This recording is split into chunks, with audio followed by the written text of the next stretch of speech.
Good Wednesday afternoon to you. 4 o'clock time for Sports4CLE. Thanks for joining us. Browns, a condensed week, so they're going through a walkthrough in Berea today. And a new Brown is in the fold.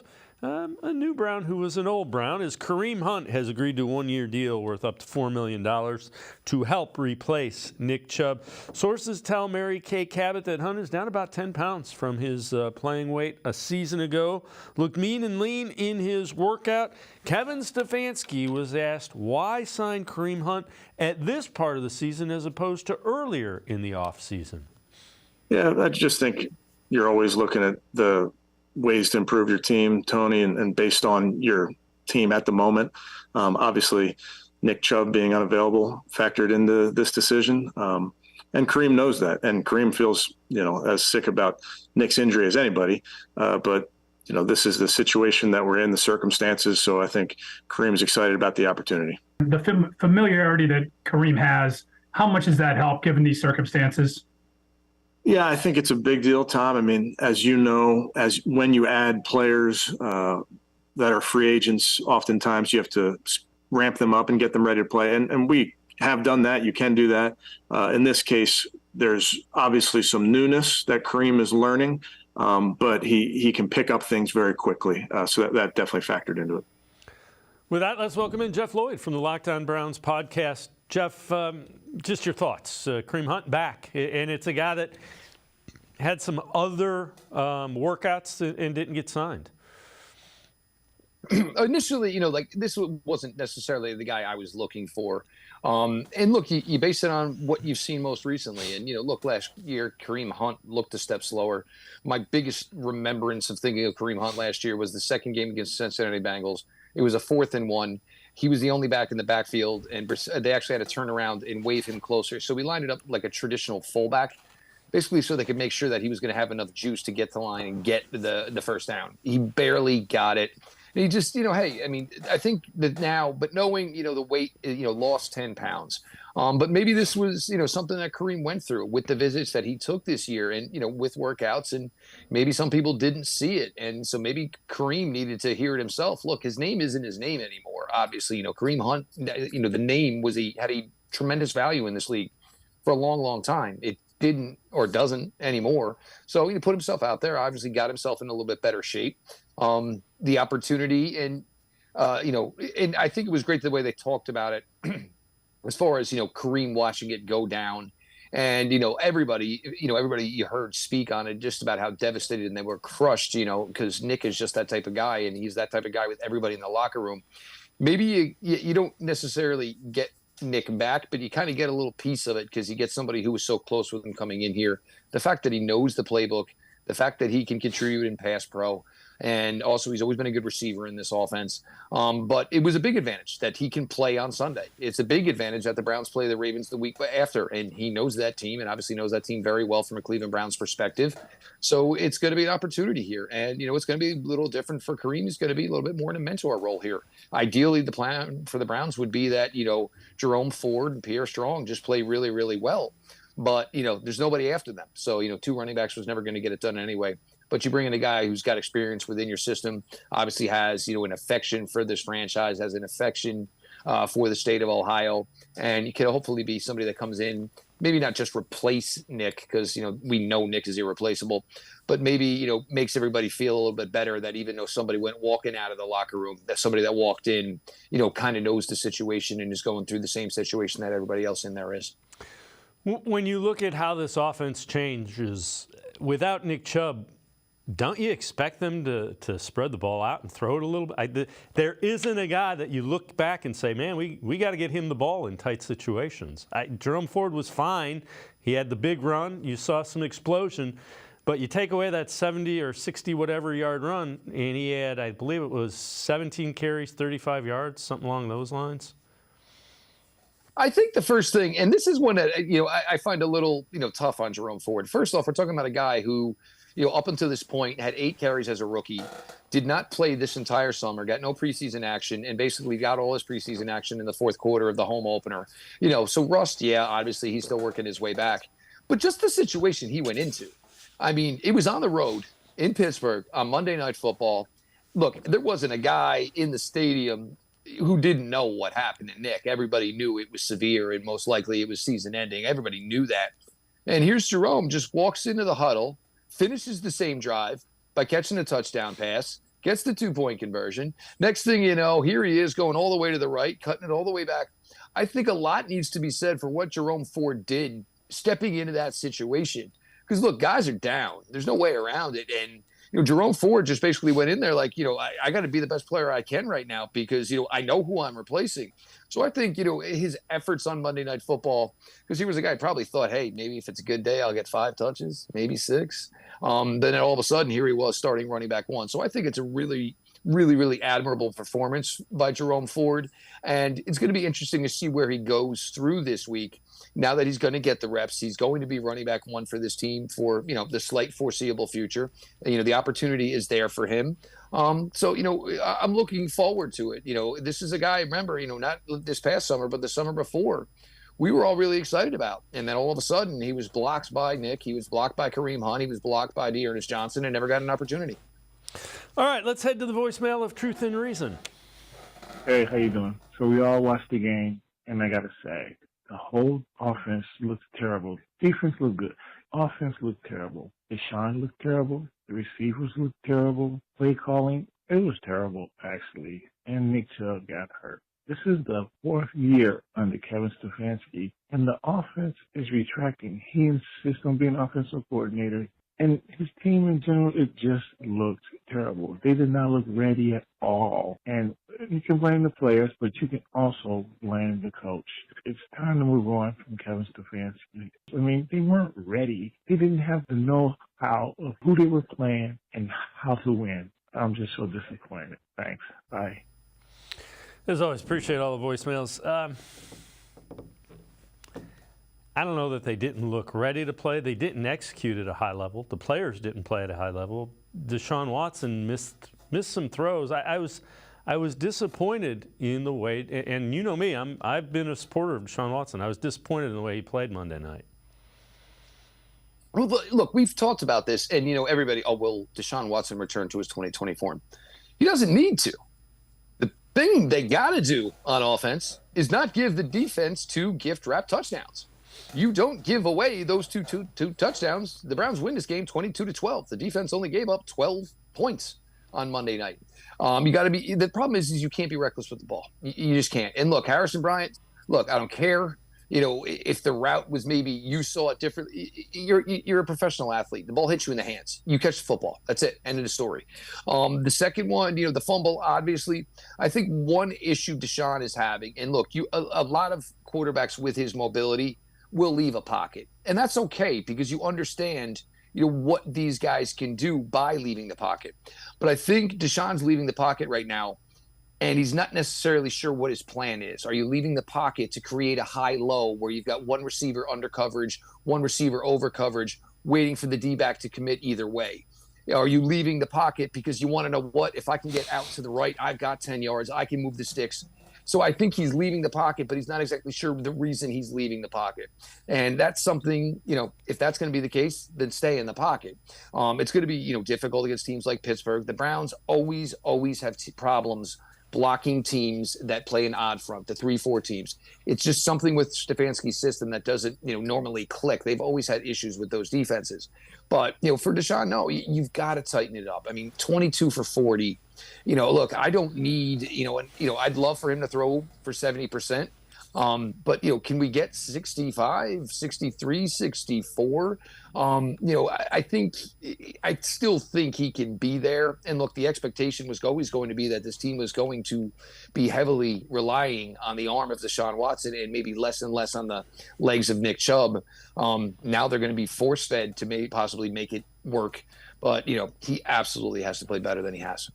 So the other thing is he still doesn't look – I was hoping he would be more comfortable. He still doesn't look like – and I think you said it best. He doesn't have a plan. It isn't second nature. It looks like he's still struggling to see what he wants to see. When he played in Houston, you just saw a carefree spirit type of guy playing. And I think that's something, and, can he truly get it back? Who knows? But you want to know what you have enough coaching, you have enough tape, you should know where the open players are. When you get to the line of scrimmage, you should know, okay, well, I've got these 4 guys running these 4 routes. Okay, well, that one's not going to work. All right, so I've either got probably A is probably my best option, but if not, I got B, C. And it just seems, it seems like maybe the game is still being played a little quicker than he's ready for. That's something, obviously we hope it's going to happen. It's going to happen soon. But he's just got to get a little quicker with his thing. A little quicker with his timing, a little quicker with his release, and just finding the open guy and getting rid of it. Don't worry about who the guy is. And that's always been the biggest thing with Coach Stefanski's offense. We saw it last year with Jacoby Brissett. You saw it when Baker was at his best. It doesn't matter if it's Harrison Bryant or Amari Cooper. If they're open, throw them the ball. Jeff Lloyd from the Locked On Browns podcast and I are going to step aside, take a quick time out. On the other side of the break, we head back to the voicemail of Truth and Reason. Talk a little bit about how good that defense has been. Sports for CLE. We'll be right back. Stay with us. The Ohio Lottery Partners in Education program recognizes role model students and teachers from across Ohio. Nominations can now be done completely online. To nominate a deserving teacher or student, go to ohiolottery.com. In the About section, find Partners in Education. There you will find links to the nomination forms. Students kindergarten through 12th grade can be academic all-stars. Teachers can be honored as a Teacher of the Month. The Ohio Lottery Partners in Education, where stars shine.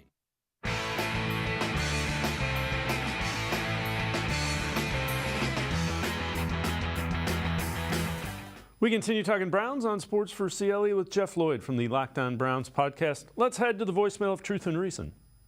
Hi, Nathan here in Buffalo. Longtime Browns fan for 55 years. I, all along Monday night's game, was wondering why Cleveland did not use the middle of the field, and what am I missing here? Thank you. Go Browns. As always, appreciate all of the voicemails. Jeff, I was wondering the same thing. Is that an indication he's just not seeing the field the way that you need him to?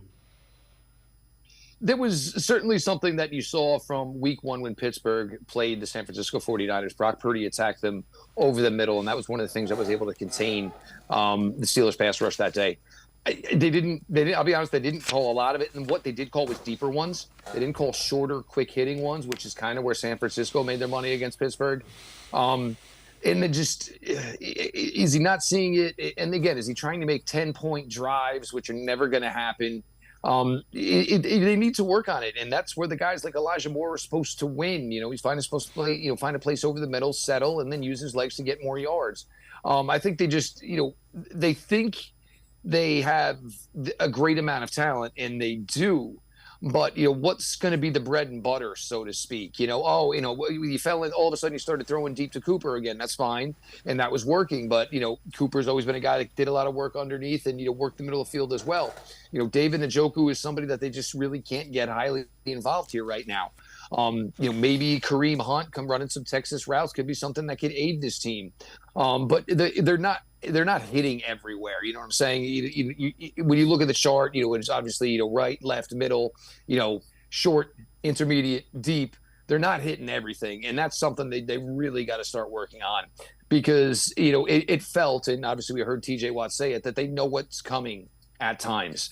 And anytime a defense says that about you, it means you're not putting enough on film to concern them.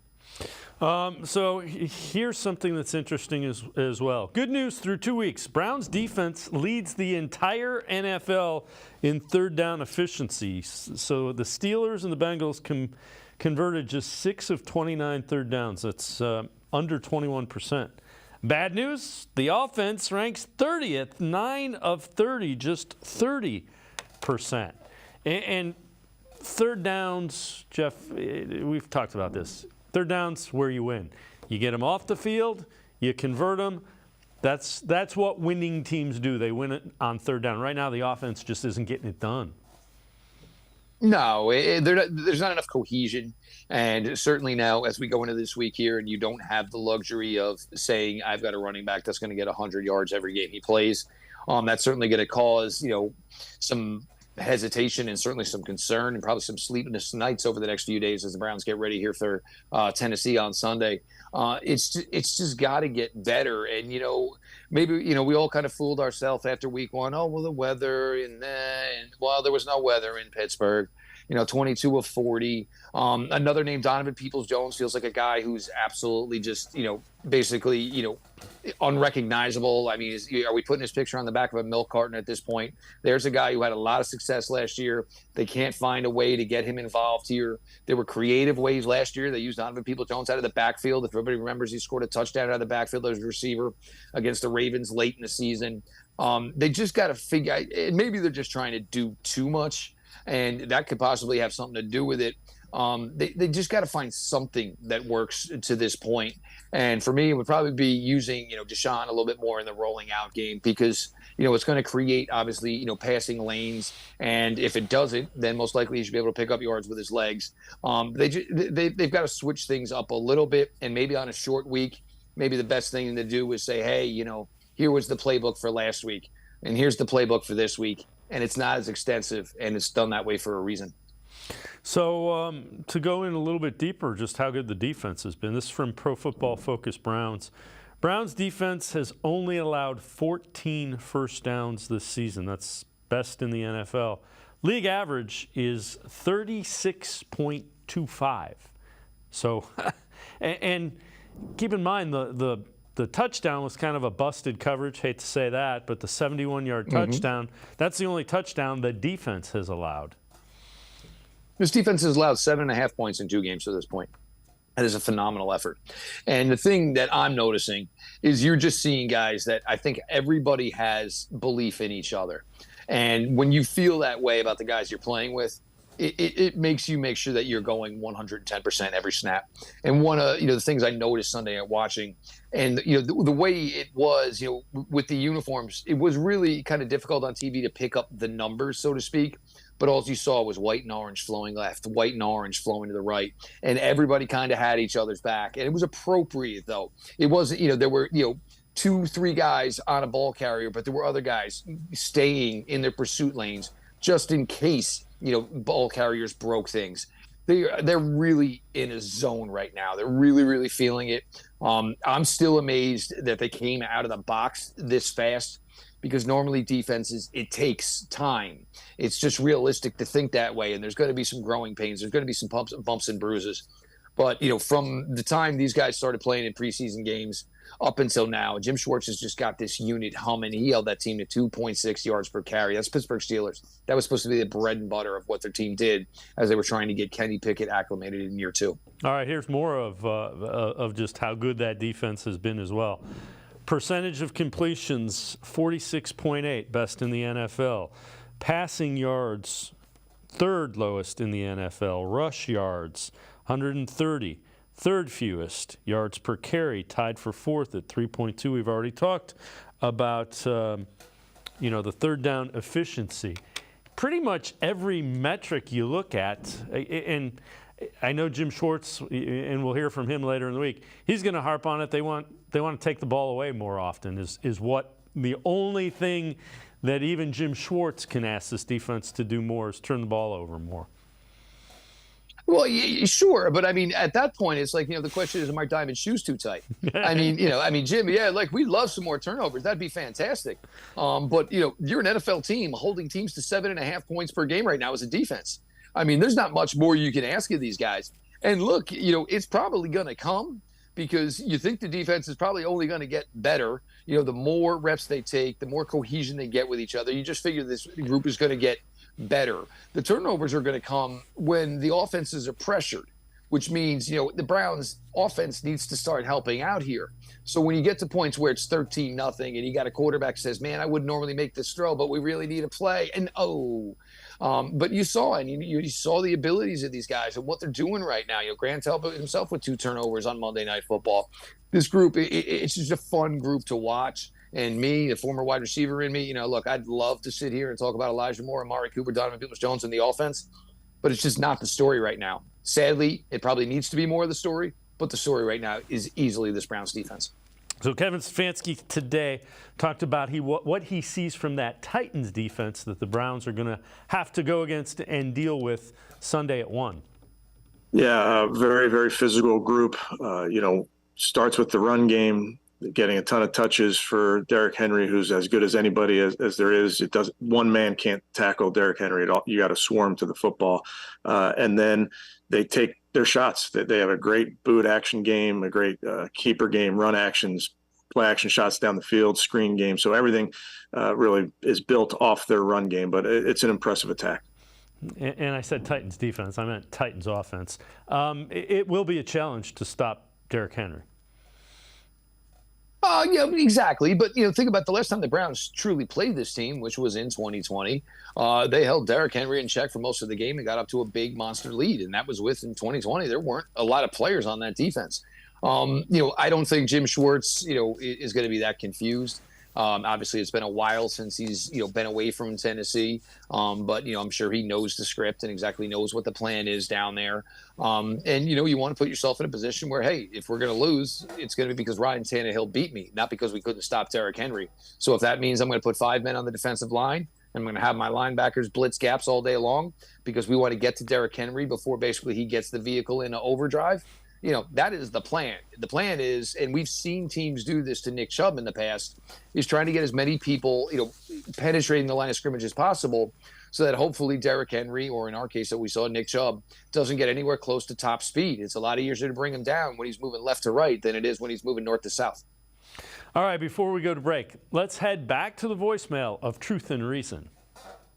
Dave, I needed a couple of days to process the devastating loss. Number one, all the best goes out to my favorite player, Nick Chubb. Dave, our offensive line has been praised as one of the best lines in the league. Yes, the line is one of the best. It's a power offensive line with a great running back behind them. Starting today, Kevin needs to start using the strengths of the team and initiate a fast-paced offense. A quick passing game needs to be installed where the ball is out of Watson's hands quickly, and use the strength of the receivers in catching and running the ball with great downfield blocking. Design plays need to be installed where Watson will be used as a runner with no hesitation.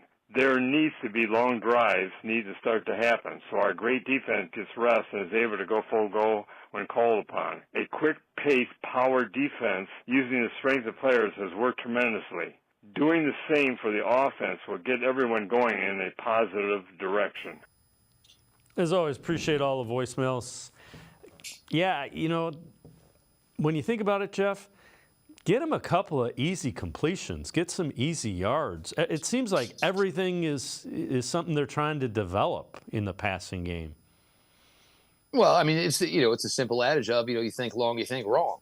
So his call actually in his voicemail is actually pretty on the money, I would think. Try to make it rudimentary, try to make it quick, try to make it easy.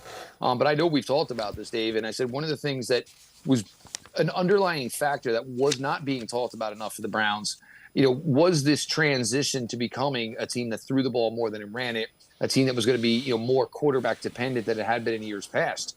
Well, that's not what this offensive line had done for the last few years. And it's not that they're not capable of it. Wyatt Teller, Posick, Joe Bitonio, Jedrick Wells, I guess. But DeJuan Jones is probably one of, if not one of their best pass protectors on this team already. But transitioning and playing a lot more pass pro as opposed to, run blocking, which you ask any offensive lineman, what would you rather do, run block or pass block? They're always going to pick run block.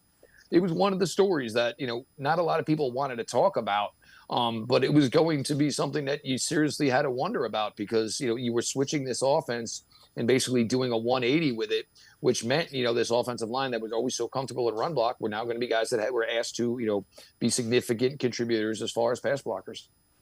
Jeff Lloyd from the Locked On Browns podcast. Now I'm going to step aside, take another timeout, other side of the break. Back to the voicemail of Truth and Reason. Sports4CLE. I'll be right back. Stay with us. Come back to go forward. Back to learning new things. Back to pursuing your dreams.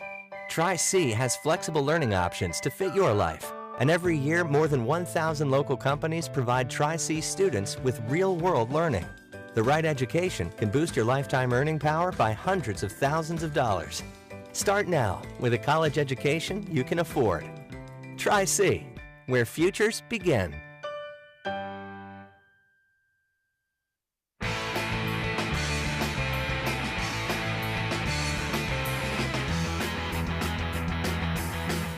We continue talking Browns with Jeff Lloyd from the Locked On Browns podcast. Let's head back to the voicemail of Truth and Reason.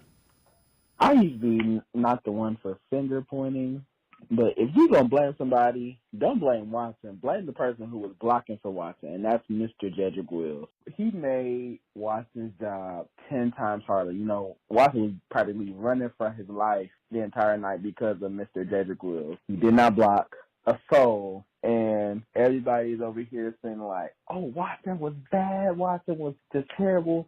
Well, I really want you to reevaluate his performance because that wasn't a first-round performance. Even DeJuan did better than he did, and he's just a rookie. I don't know what needs to happen. All this long development route, it just won't work, so we might need to do some short games because the line will not hold up. They can't. As always, appreciate all the voicemails. There was plenty of blame to go around on the offensive side of the ball, Jeff. Yeah, Jedrick Wills didn't play well. That's fair. As a matter of fact, Alex Highsmith was Defensive Player of the Week. So that's how well he blocked him. Well, that pass block is a very difficult pass block for Jedrick Wills. You're basically asking him to beat somebody, Alex Smith, who was tremendously more athletic than Jedrick Wills, to a spot. The problem is once he's beat, we went back to the thing and the flaw that we've all had with Jedrick Wills. He just stood there. Literally freeze frame. And then once Deshaun got sacked and the ball was loose, do I think Jedrick Wills is going to catch TJ Watt? No. But how about a little effort? I mean, what you not getting the block is what led to what was the sack that led to the fumble, that led to TJ Watt picking it up and scoring a touchdown. And it didn't move. Didn't move. I mean, look, this goes back to when you first put it on pads and cleats. You know, first off, never stand still on a football field because there's a good chance you're going to get lit up. But, you know, constant effort, constant, hustle. I know it sounds cliche, but there are plenty of guys in the NFL who make their living off the fact that, they will never give up on a down. And that does not apply to Jedrick Wills. And, I think we know DeJuan Jones is going to be the right tackle for this team for a while. But, this team did bring in Alex Leatherwood. Effort, you should never, ever have to look at someone and say, man, I think the effort wasn't there. But when you stand there and you watch all that unfold and you didn't even move an inch, man, that's a bad, bad look.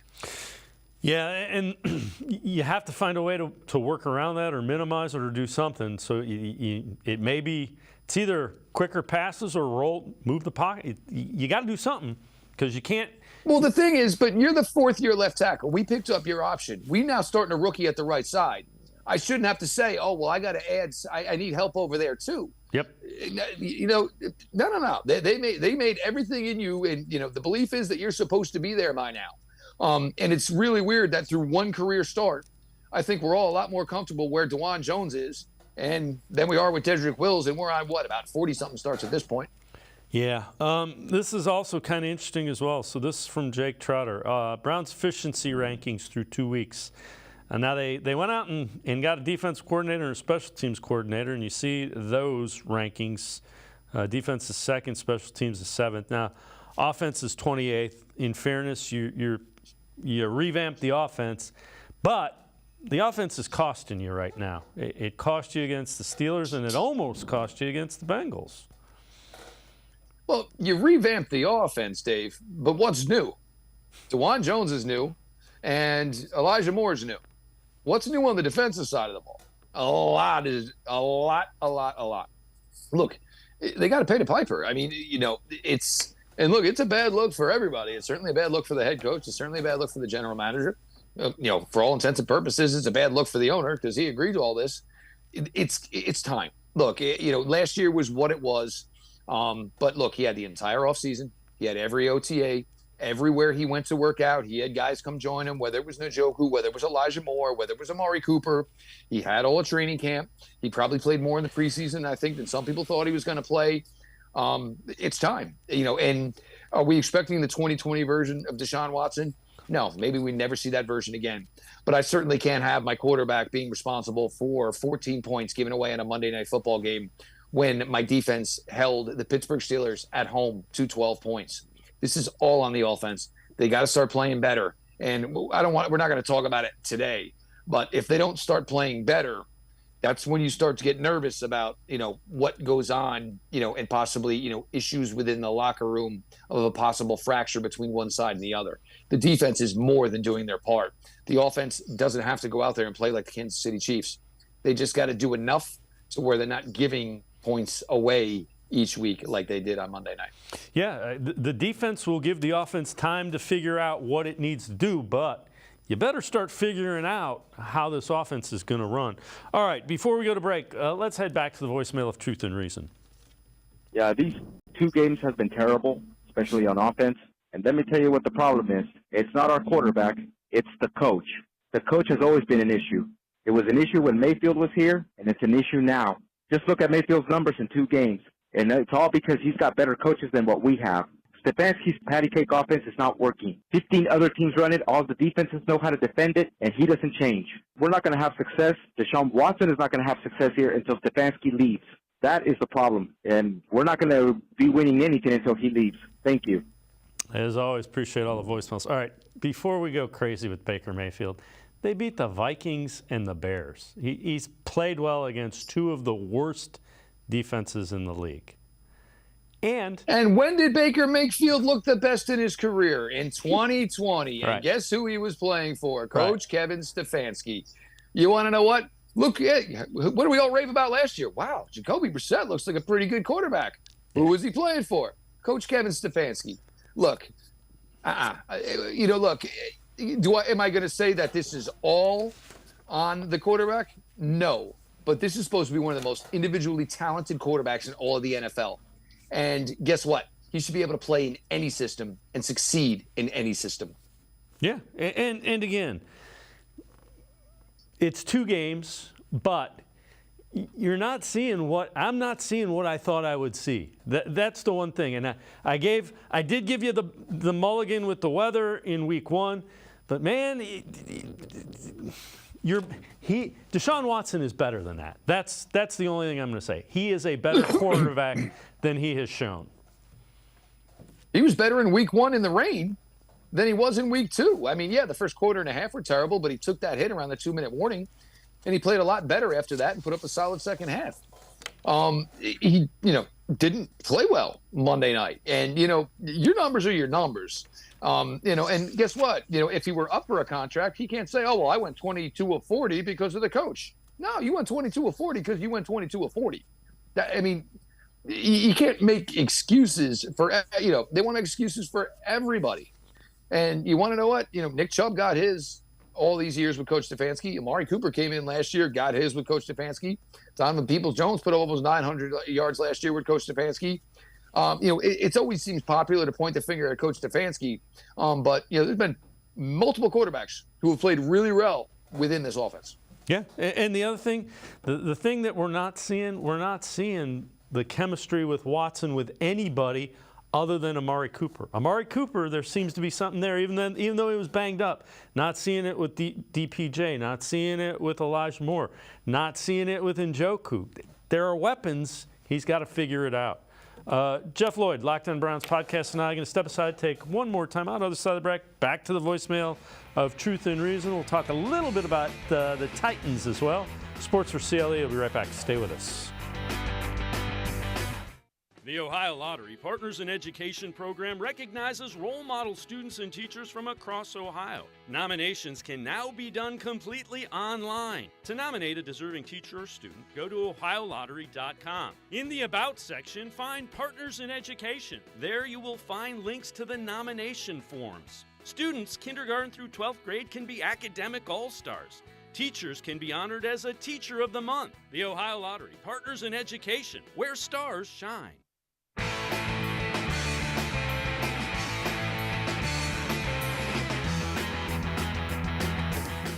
We continue talking Browns with Jeff Lloyd from the Locked On Browns podcast. Let's head back to the voicemail of Truth and Reason. Steve Lannon out in Virginia. Like all Browns fans, was very disappointed last night. Thought the defense played well. I guess on the offense, it just seems like Watson's holding on to the ball too long. Ends up running around and just looks awful. So I'm driving up for the game next Sunday, so hoping it's a better thing to see in person. Take care and love the show. As always, appreciate all the voicemails. Jeff, and again, I think, either he's waiting for something to develop, isn't quite comfortable with his wide receivers. None of them are good, but I can't argue with he's not getting the ball out quick. Well, they had the jet screen set up to the side. And instead of just receiving the shotgun snap and firing the ball to the left, he started moving to the left, which basically is, well, why don't you just give the whole play away now at this point? It's simple things. And look, my honest belief is he's trying to do too much, and he's overthinking at times, and he's just putting too much. Just play, man. Just let it rip. Because, again, you think long, you think wrong. Go back to when you were a kid. Go back, whatever. See guy, rip it. And again, you're not going to make every play. You're not going to score 10 points every drive, so don't bother. Phone everything out. And the biggest reason why he should get back to playing like this is because this defense isn't like it was last year. Even if he plays aggressive and things start going well for him, and he does make a mistake or two, that's going to be okay. The problem is he's making mistakes, but they're not basically bailing them own selves out of their mistakes, because they can't score 30 points a week. So it's okay if he threw an interception or lost a fumble. They're struggling to get their own points right now. The defense is doing everything they can, but they're making the job harder because they're adding to the point total, literally adding to the point total. They just have to do enough. The Browns defense are going to put the clamp down on most people this season. They got to go out there and just be able to score 24 and tighten it up, not turn it over, and not take sacks. If you got to punt, you got to punt. That's fine. At this point, I think we'd all rather the defense be on the field more anyway. So I know you tweeted this out. Tennessee's defense has struggled in the passing game, giving up 305 yards passing each game so far. So time is now. There should be an opportunity there for this offense and this passing game in particular to get on track. Well, I think also part of it is you got to start getting vertical. If you go back to that Tennessee game a few years ago, if you remember, Donovan Peoples-Jones had the out route, then he cut it up, and obviously almost had like a 65, 70-yard touchdown. There was a big touchdown pass, to Higgins back in it. You've got to start throwing the ball a little bit deeper. And they finally did it against Pittsburgh, and it was one of my bones of contention with Elijah Moore. Is, look, we understand Elijah Moore is going to win underneath. That's really where his bread, basically his game is. But you got to keep him honest. He's got to run a couple of 9 routes so people don't just say, all right, well, just as soon as his feet shut down, attack him, because we know he's breaking the route off. Look, even if you don't complete them, you got to keep defenses honest. And that will take some of the clamps off, and it should allow a little more room for Njoku. It should allow a little more room for David Bell. A little more room, of course, for Elijah Moore. We're back to playing this offense in a box again, which feels like Arena League ball. You got to just rip some every now and then. You're just doing it for the sake of keeping the defense honest. And until they can do that, it's going to be a problem, because you're asking your quarterback to have excellent accuracy and to throw to an extremely high completion percentage. Once the Browns in 2020 with Baker Mayfield started airing it out a little bit more, all of a sudden the underneath throws became a heck of a lot easier. All right. What are some of the key matchups when you look at Titans-Browns? What are some of the areas that are going to decide whether this is a much-needed win or you fall to 1 and 2? Well, Jeffrey Simmons for that defensive line is a problem on the interior. He really is. So, Posick, Teller, obviously, Joe Bitonio, that young man is a heck of a player. I think that the Titans think they're excited about Treylon Burks. I think they're excited that they have Nuke Hopkins. I don't think they have any idea the cornerback play they're going to see this week. So, that is certainly something to consider. But, you're going to look at, where is it, of course, here, for Jerome Ford going into this, this is, my job. This is me. I'm in my first NFL start. And the Tennessee Titans, they're a bunch of mercenaries on defense, man. These guys are really, really tough. They're really, really physical. Yes, they've given up yards. Yes, they've given up points. But, they can get after it. And it's certainly going to be, obviously hats to the ball with, Derrick Henry. And it's basically just trying to stop him before he gets started, because, he is a beast. We've seen a couple of games. We've seen some really good Derrick Henry against the Cleveland Browns. We've seen some really poor Derrick Henry against the Cleveland Browns. Tannehill had a nice week last week. But if I think, Tennessee had a lot of faith in Ryan Tannehill, they wouldn't have drafted quarterbacks high in 2 straight drafts. I think Ryan Tannehill had a good day. I'm not necessarily thinking that Ryan Tannehill is a good quarterback, so to speak. Yeah, the other thing is they've used Tajay Spears, one of their rookie running backs, to give Henry a little bit more, and he's different. He's fast and he does create. He's got some Kareem Hunt type game to him, yes. Yeah, so that's another thing just to be aware with the defense. That's a guy you get the ball in his hands and you make the defense play him in the open field.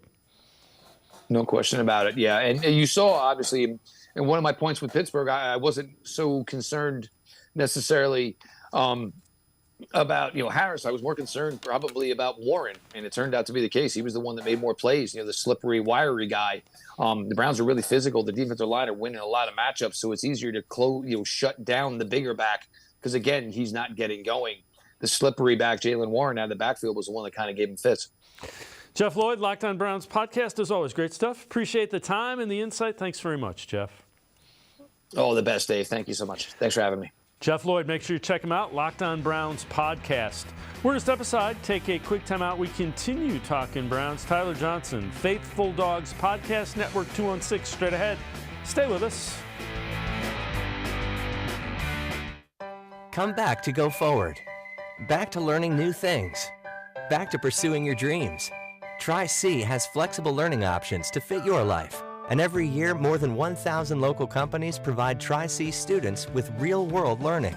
The right education can boost your lifetime earning power by hundreds of thousands of dollars. Start now with a college education you can afford. Tri-C, where futures begin. The Ohio Lottery Partners in Education program recognizes role model students and teachers from across Ohio. Nominations can now be done completely online. To nominate a deserving teacher or student, go to ohiolottery.com. In the About section, find Partners in Education. There you will find links to the nomination forms. Students kindergarten through 12th grade can be academic all-stars. Teachers can be honored as a Teacher of the Month. The Ohio Lottery Partners in Education, where stars shine.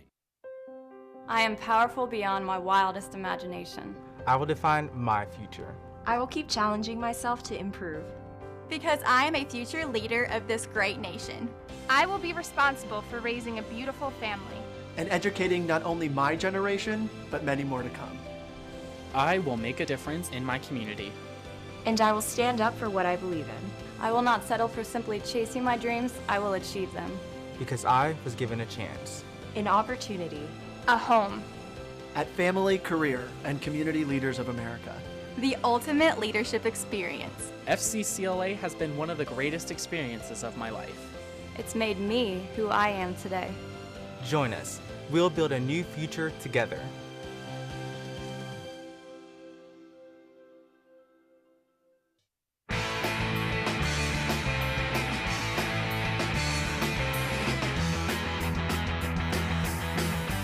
We continue talking Browns on Sports4CLE. Let's head back to the voicemail of Truth and Reason.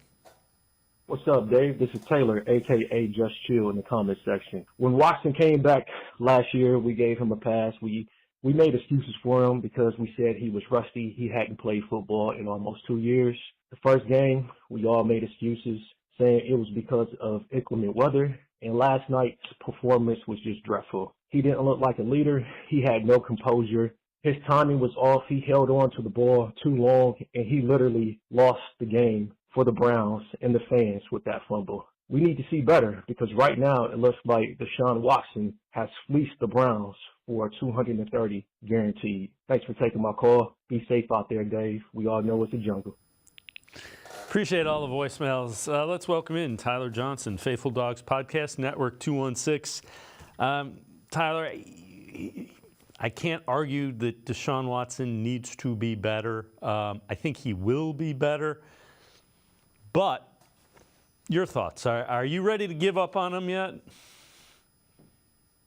I am not there. I know that he has not played well through 2 games. He looked better in week 1 than he did week 2, so he took a step back in week 2, which you never want to see.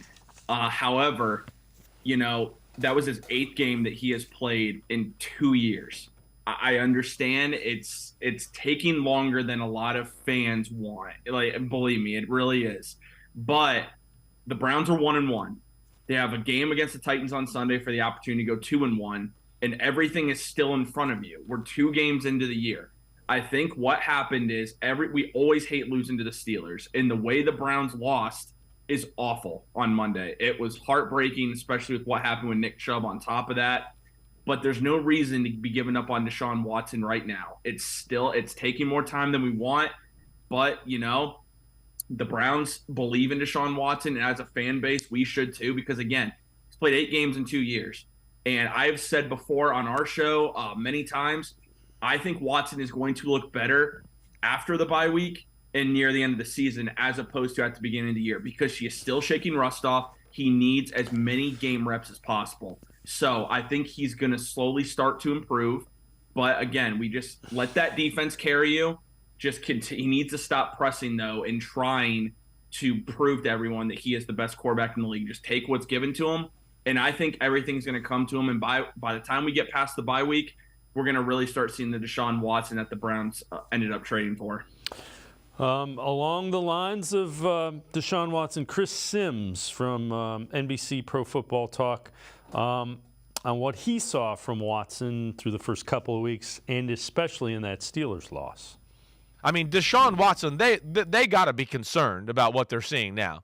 It's official. It's enough of like, hey, he played at the end of last year. He had a full training camp. He played last week. He played last night, right? And this guy doesn't look anything like the person we used to see with the Houston Texans. And honestly, Mike, he doesn't even give off the same mojo.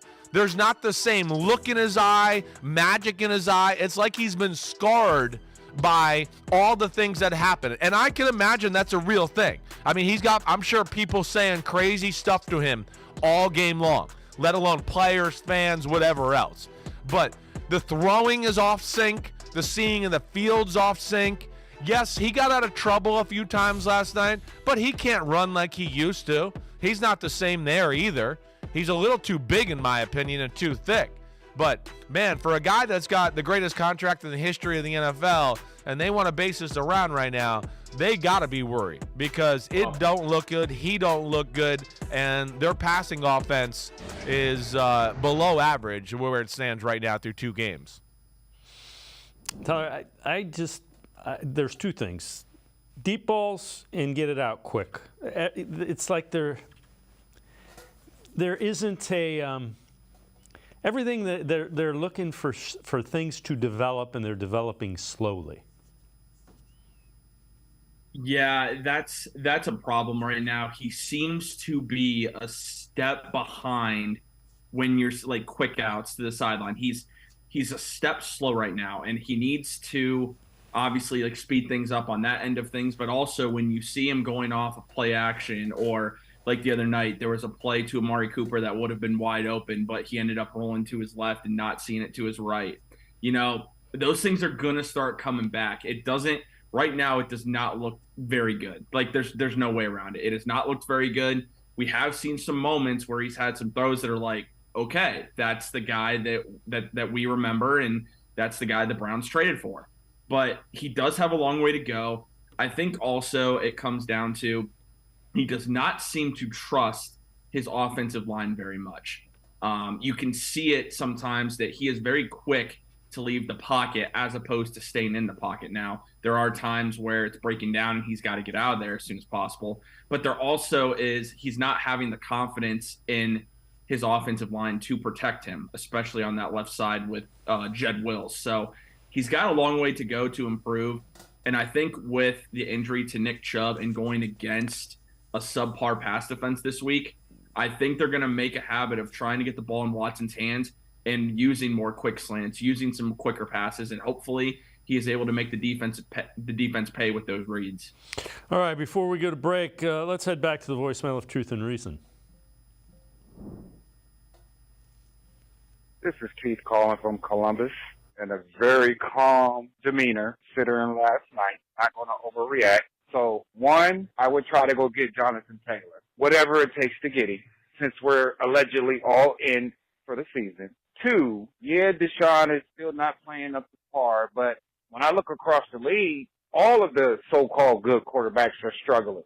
So for the Browns fans that want to give up on him already, I just don't agree with that. After 2 games, you just can't call it quits. Try to get Jonathan Taylor, then if you can't get him, then you go for what you can get. Go all in, try to get him. Don't tell me it can't be done. It can be done if they really want it. Thank you guys for allowing me to call all the time, and I am still loyal dog pound. As always, appreciate all the voicemails. Tyler, they don't want to give up. Colts made it clear, and Irsay, their owner, got involved and dug in. They weren't going to trade Jonathan Taylor for anything less than a number 1 pick. And there's no way the Browns were going to give up another number 1 pick, especially for a running back when they hope Nick Chubb's able to come back and play sometime next year. Other quarterbacks may be struggling, but because of what Watson went through, it's kind of magnified a little bit. Yeah, I agree with that. And if you look around the league, Trevor Lawrence didn't look great this week. Joe Burrow still, and I know he's battling injury, but Joe Burrow has still not looked like the same guy.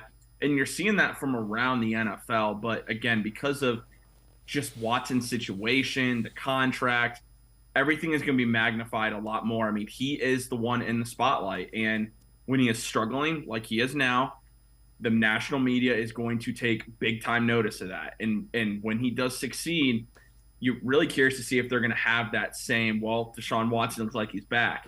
So, yeah, it's true. All the quarterbacks in the league, a lot of them are still struggling right now. And I think that has to do with, Dave, these players need to be playing in the preseason.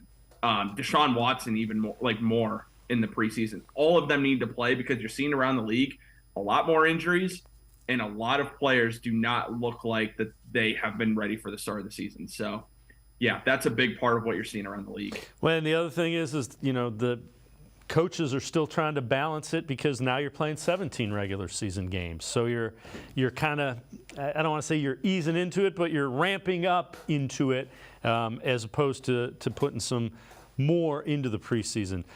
Tyler Johnson and I are going to step aside, take one more time out, other side of the break. We'll hear from Colin Cowherd, our favorite on the Browns-Steelers game. We'll also head back to the voicemail of Truth and Reason. Sports4CLE, be right back. Stay with us. Come back to go forward. Back to learning new things. Back to pursuing your dreams. Tri-C has flexible learning options to fit your life. And every year, more than 1,000 local companies provide Tri-C students with real-world learning. The right education can boost your lifetime earning power by hundreds of thousands of dollars. Start now with a college education you can afford. Tri-C, where futures begin.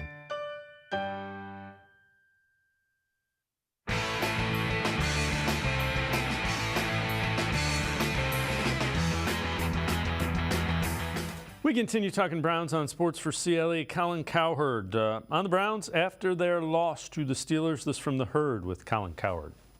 Cleveland lost. Oh, pity. Poorly run businesses almost always have 2 or 3 things in common. First of all, no attention to detail. That's the Browns.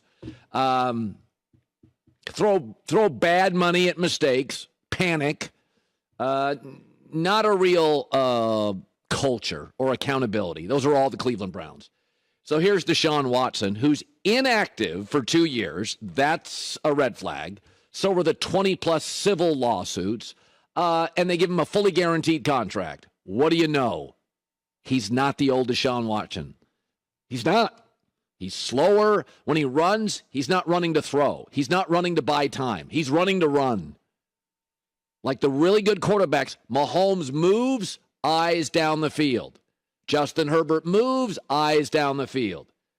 Cleveland panicked. It's what they do. Baker Mayfield didn't pan out, so let's take a huge swing on a creepy guy with civil suits that hasn't played in 2 seasons. And they're now trapped with an ugly contract, sad injury to Nick Chubb. You know, it wouldn't surprise me if they panicked again and then went and got Jonathan Taylor from the Colts and gave up great draft picks and paid him a fortune. That's what Cleveland's done almost my entire life. Tyler, again, some of what he says is, I can't dispute. I like you, I think it's way too early to say, Deshaun Watson didn't pan out.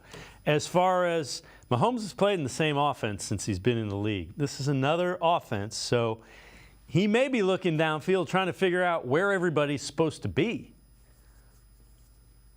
Yeah, that's a big part of it, too. He has the chemistry with Amari Cooper. I think that is an absolute given right now. He has that chemistry with Cooper. Outside of that, Elijah Moore, it doesn't really appear to be there right now. I mean, if you look at Elijah Moore, he's got 16 targets, which, is second on the team, only one behind Cooper, but he only has 6 catches. So Watson's looking for him, but they're not on the same page right now. He's on the same page, it looks like, with DPJ. DPJ has not had really much effect at all so far this season. Still haven't connected with Marquise Goodwin. He's looked pretty solid with David Bell so far, which has been a little bit of a pleasant surprise. David Njoku needs to be more involved in this offense. But going back to what Colin Cowherd said, the Browns have made some questionable decisions the last 20 years. There's no doubt about that. But the thing about Watson that is interesting is that not only were the Browns interested, there were half a dozen teams in the league were interested in acquiring Deshaun Watson and giving him that contract. So it's the only thing I have to say to Cowherd is, yes, the Browns have made questionable decisions and they're trying to fix a Band-Aid really quickly. But at the same time, when it came to getting a franchise quarterback, the Browns saw an upgrade. And like a lot of teams in the NFL, the Browns tried to go for that upgrade. They believe they got it in Watson. The Saints did it. The Falcons, the Panthers. Those were the four teams along with the Browns that tried to go get Watson. So it's not just the Browns. And keep in mind, the Saints, they've won a Super Bowl before. So they're not really a poorly run organization. And I would say ever since Stefanski and Andrew Berry took over, the Browns have not been poorly run either. There's been a lot of stability within the organization since they have taken over. Yeah, and again, you kind of take what he says with a grain. Some of it's true, though. You can't get away from as always, there is an element of truth in what he says, just not a huge element of truth. All right, let's head back to the voicemail of Truth and Reason. All I'm going to say is, Browns fans, we cannot be panicking right now. It is only week 2. Everybody stop panicking. Everything is still in front of us. If we were Chiefs fans and we lost week 1, we would probably, knowing that we had a Patrick Mahomes and all the wide receiver weapons, we would be fine. But because we're the Browns, we have to over-panic week 2. Just chill. Take a chill pill. All right, let's hope your confidence is well founded from the voicemails. Always appreciate them. All right, when you look at the Titans in this game, what do we need to see to feel better and not be in panic mode? I just need to see Deshaun Watson take what the defense gives him. I just need to see him be a game manager. And listen, I know that's not a popular opinion, but right now you have one of, if not the best defense in the NFL. Let's ride this defense. If Deshaun Watson isn't making mistakes, you know what? That's a good game. Seriously. We need that right now. Right now, we just need to stack wins.